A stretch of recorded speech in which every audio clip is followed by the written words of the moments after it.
All right, guys, it is time to read my favorite of all Russian short stories. It is called The Bet by Anton Chekhov. The most fun thing for me to do as I'm reading through this story is to put myself in the shoes of the lawyer. Your two characters are the banker and the lawyer. You have no others, and they are not going to be given any other names. Because of that, it's even easier for you to try to put yourself into that position and say, would I have taken this bet? Could I have taken this bet? And if I took this bet, could I have survived it? So we're going to go back into Russia in the 1800s, and I would like for you to imagine, once you meet the lawyer, being him. Part 1. It was a dark autumn night. The old banker was pacing from corner to corner of his study, recalling to his mind the party he gave in the autumn 15 years before. There were many clever people at the party and much interesting conversation. They talked, among other things, of capital punishment. We typically say the death penalty, but they are equivalent.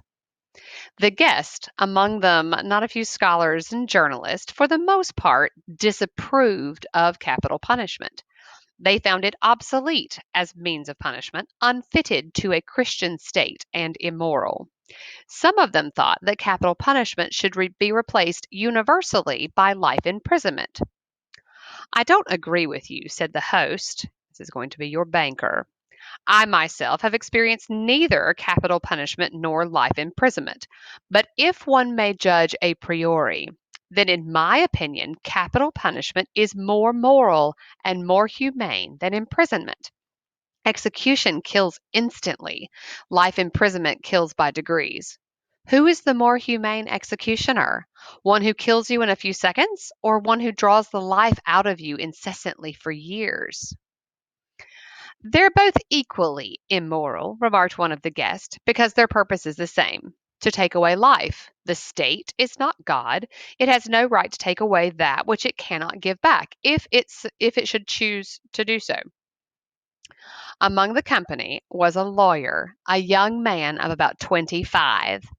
On being asked his opinion, he said, capital punishment and life imprisonment are equally immoral.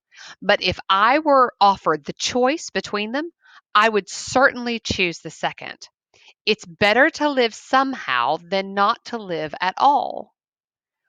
There ensued a lively discussion. The banker, who was then younger and more nervous, suddenly lost his temper, banged his fist on the table, and turning to the young lawyer, cried out, it's a lie. I bet you 2 millions you wouldn't stick in a cell even for 5 years. If you mean it seriously, replied the lawyer, then I'll bet I'll stay not 5, but 15. 15? Done, cried the banker. Gentlemen, I stake 2 millions. Agreed.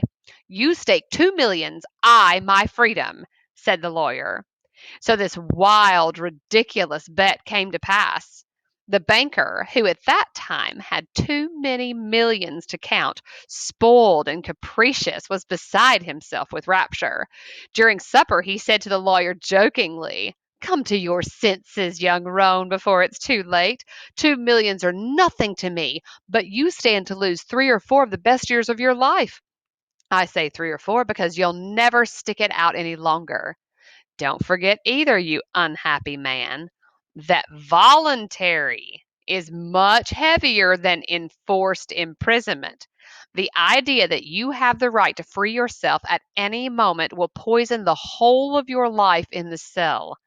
I pity you.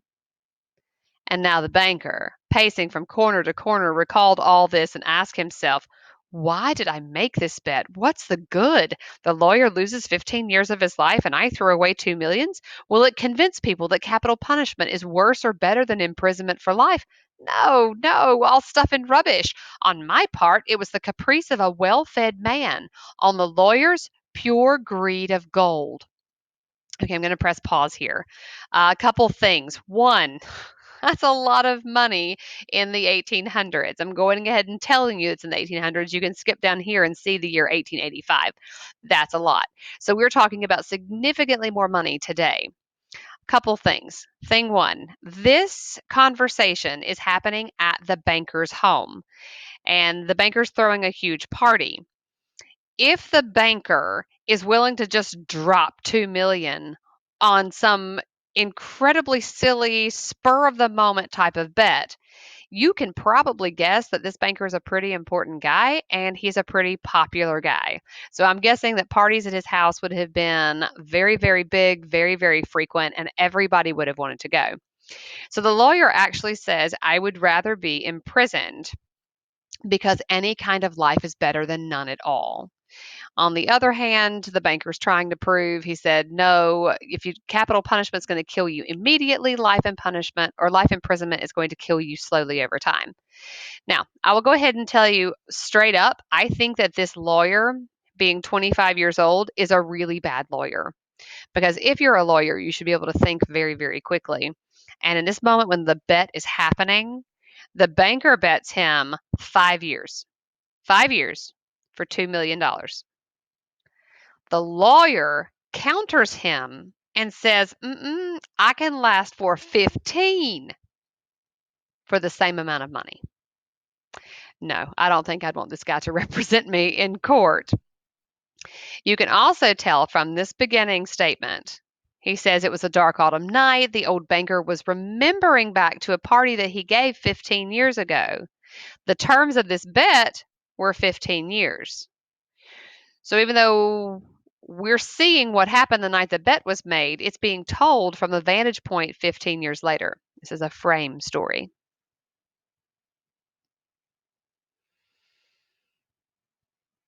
He recollected further, this is the banker. He recollected further what happened after the evening party. It was decided that the lawyer must undergo his imprisonment under the strictest observation in a garden wing of the banker's house. It was agreed that during the period he would be deprived of the right to cross the threshold, like he can't walk out the door, to see living people, to hear human voices, and to receive letters and newspapers. He was permitted to have a musical instrument, to read books, to write letters, to drink wine, and smoke tobacco. By the agreement, he could communicate, but only in silence, with the outside world through a little window specially constructed for this purpose. Everything necessary, books, music, wine, he could receive in any quantity by sending a note through the window. The agreement provided for all the minutest details which made the confinement strictly solitary, and it obliged the lawyer to remain exactly 15 years from 12 o'clock of November 14th, 1870 to 12 o'clock of November 14th, 1885. The least attempt on his part to violate the conditions, to escape it only for 2 minutes before the time, freed the banker from the obligation to pay him the 2 millions. And now, what I challenge you to do is to look at the different things that the lawyer asked for during his terms of imprisonment. Based on what he is looking for during this time frame, tells you a lot about him and how he's changing and how he's learning. During the first year of imprisonment, the lawyer, as far as it was possible to judge from his short notes, suffered terribly from loneliness and boredom. From his wing, day and night, came the sound of the piano. He rejected wine and tobacco. Wine, he wrote, excites desires, and desires are the chief foes of a prisoner. Besides, nothing is more boring than to drink good wine alone, and tobacco spoils the air in his room. During the first year, the lawyer was sent books of a light character, novels with a complicated love interest, stories of crime and fantasy, comedies, and so on. If you're looking at the fact that he is rejecting wine, I would tie that back to how this whole bet got started in the first place. I would be willing to bet that perhaps both of the guys, definitely the lawyer, were drinking plenty of it the night that the bet was made. And he doesn't want to drink it now because if he drinks it now and he gets drunk and he loses control of himself, he can just do what? Walk out the door. If he walks out the door, bet's over. So he's not going to do it. In the second year, the piano was heard no longer, and the lawyer asked only for classics. In the fifth year, music was heard again, and the prisoner asked for wine. Those who watched him said that during the whole of that year he was only eating, drinking, and lying on his bed. He yawned often and talked angrily to himself. Books he did not read. Sometimes at night he would sit down to write. He would write for a long time and tear it all up in the morning. More than once he was heard to weep. The fifth year was hard for him, very hard. He didn't want to read. He would tear up things that he wrote. But you could imagine why the fifth year would be so hard for him. One, he's been 5 years without hearing a human voice. It's been 5 years since he's talked to anybody. It's been 5 years since he's had contact with his family, which is never mentioned in the beginning of the story when the bet's first made. Five is hard, but five's also hard for a different reason. Can you think of it? Five is hard because that was the original term for the bet. If he had just gone along with what the banker had said, he would be finished. Now he has 10 more years, and he knows it, and that's hard. In the second half of the sixth year, the prisoner began zealously to study languages. That means he is all in philosophy and history. He fell on these subjects so hungrily that the banker hardly had time to get books enough for him. In the space of 4 years, about 600 volumes were bought at his request. It was while that passion lasted that the banker received the following letter from the prisoner. My dear jailer, old school way to spell that. I am writing these lines in 6 languages. Show them to the experts. Let them read them. If they do not find one single mistake, I beg you to give orders to have a gun fired off in the garden. By the noise, I shall know that my efforts have not been in vain. The geniuses of all ages and countries speak in different languages, but in them all burns the same flame. Oh, if you knew my heavenly happiness now that I can understand them. The prisoner's desire was fulfilled. 2 shots were fired in the garden by the banker's order. I can tell you this, I think that lawyer is a little bit better at his job now that he's been in there learning all of this stuff. I think that he's a better lawyer. Why? Because he cannot speak to the banker, but he figured out a way to get around. He figured out a loophole. And he said, if I got all this right with all of these languages, the new languages that I'm learning, he learned 5 new languages. I know it says 6, but guys, he'd be writing in his native language for one of them. He said, if this is good, if they are right, then fire a shot. So he's a better lawyer now. Later on, after the 10th year, the lawyer sat immovable before his table and read only the New Testament. The banker found it strange that a man who in 4 years had mastered 600 erudite volumes should have spent nearly a year in reading one book, easy to understand and by no means thick. The New Testament was then replaced by the history of religions and theology. During the last 2 years of his confinement, the prisoners read an extraordinary amount, quite haphazard. Now he would apply himself to the natural sciences. Then he would read Byron or Shakespeare. Notes used to come from him in which he asked to be sent at the same time a book on chemistry, a textbook of medicine, a novel, and some treatise on philosophy or theology. He read as though he were swimming in the sea among broken pieces of wreckage, and in his desire to save his life, was eagerly grasping one piece after another. And that takes you up to year 15. He's gotten to year 15. You can kind of watch his progression, but you can also tell that all of this information is not coming from the perspective of the lawyer. It's coming from the perspective of the banker, the one who's going to have to put out all of this money if he ends up winning. Now, think through it. If you lived in this community with the banker, the community where he is imprisoning this guy, I'm willing to bet somewhere between years 4 through 14. I'd really be willing to bet that the rest of the community has forgotten about it. But at this point, there's going to be a lot of buzz because the banker is so integral to what's going on in a community.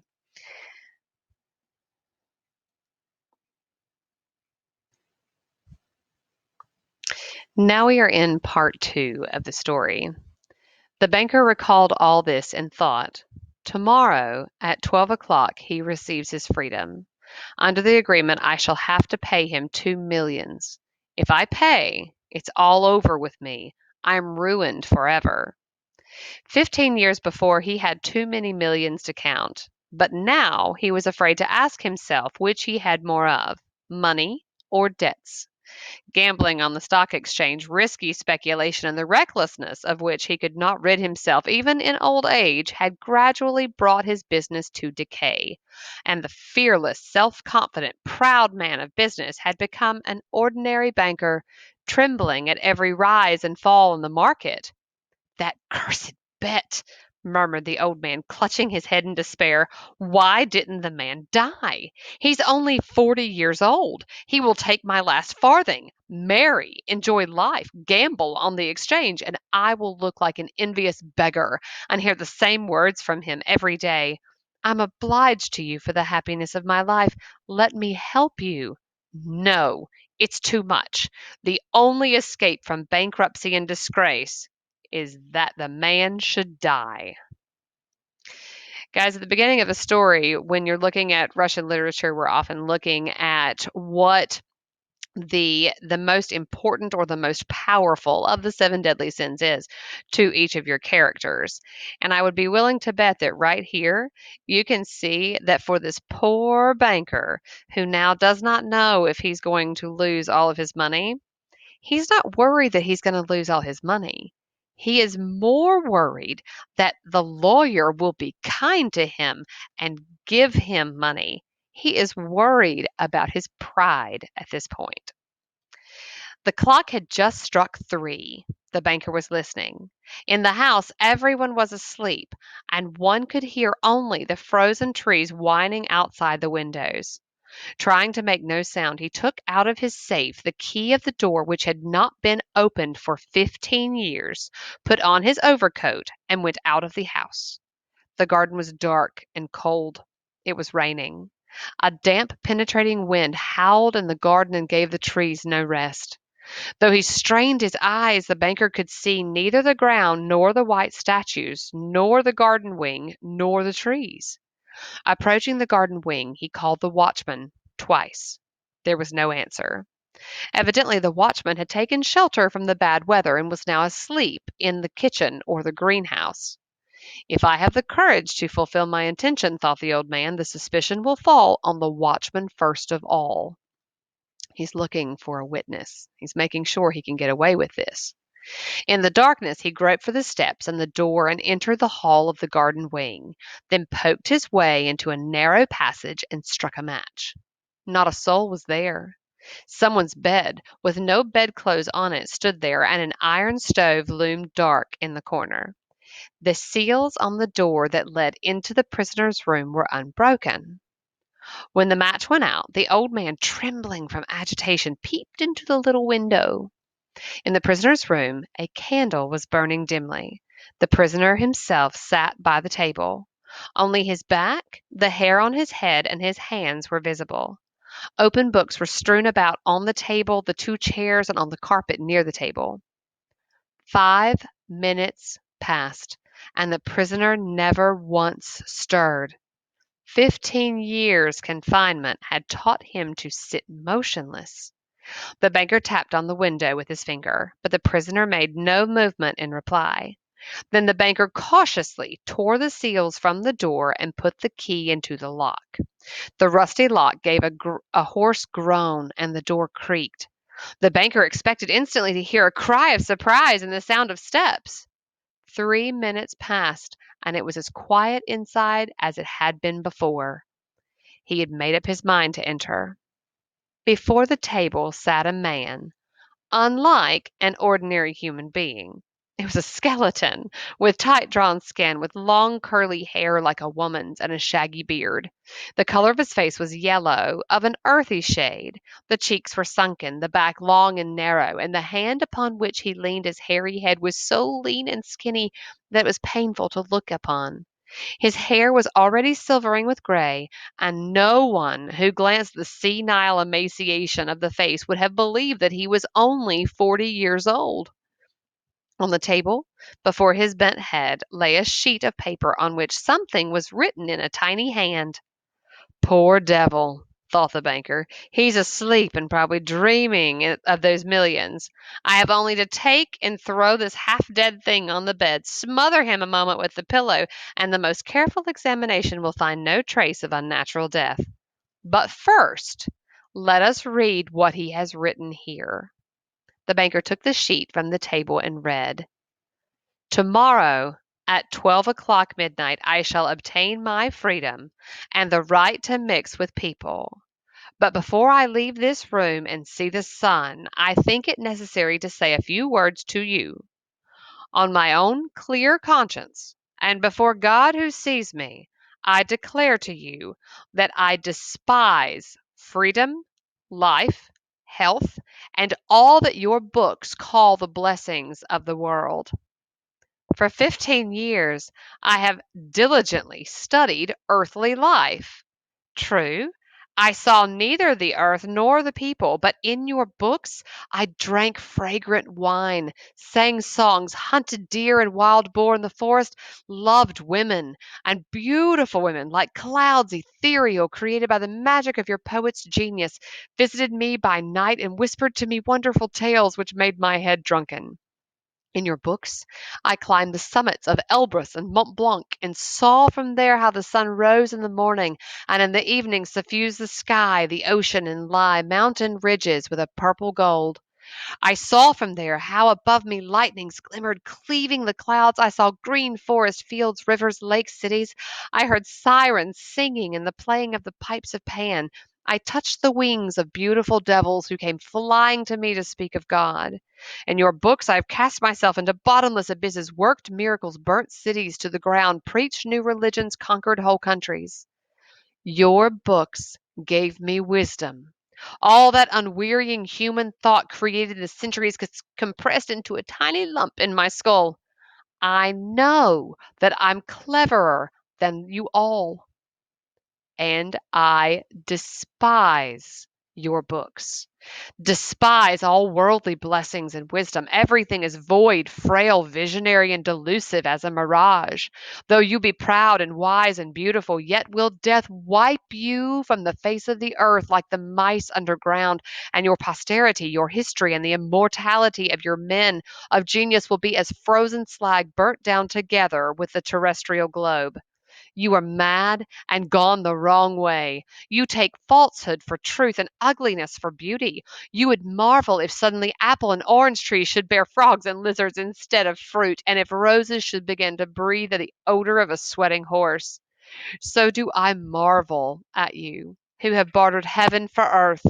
I do not want to understand you, that I may show you, indeed, my contempt for that which you live by. I waive the 2 millions of once I dreamed as of paradise, and which I now despise. That I may deprive myself of my right to them, I shall come out from here 5 minutes before the stipulated term, and thus shall violate the agreement." Isn't it good that the banker read this before he killed the lawyer? Because in this letter, the lawyer is planning on doing what? Leaving the room. He's made it. It is the night before he gets his 2 millions. It is the last night of his 15-year term, and he's going to walk away.